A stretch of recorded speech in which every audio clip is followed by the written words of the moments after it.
Hello, আসসালামু আলাইকুম guys. আজ আমি আপনাদের দেখাবো আমি কিছু সংখ্যক জমিতে ঢেঁড়সের চাষ করেছি। মাশাআল্লাহ, ঢেঁড়সগুলো খুব সুন্দর হয়েছে। আসলে বাণিজ্যিকভাবে নয়, পারিবারিকভাবে বাড়িতেই খাওয়ার জন্য ঢেঁড়সগুলো চাষ করেছি। আমি সব রকমের সবজি বাড়িতে চাষ করার চেষ্টা করি।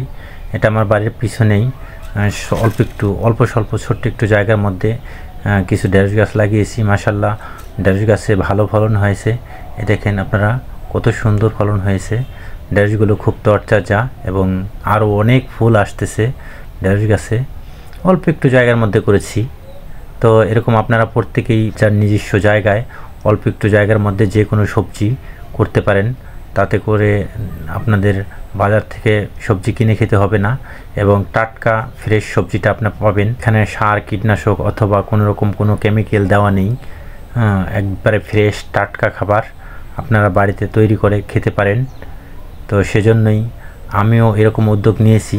এখন থেকে আমি বাড়িতেই সবজি চাষ করে খাওয়ার জন্য চেষ্টা করি। আপনারাও করবেন ইনশাল্লাহ।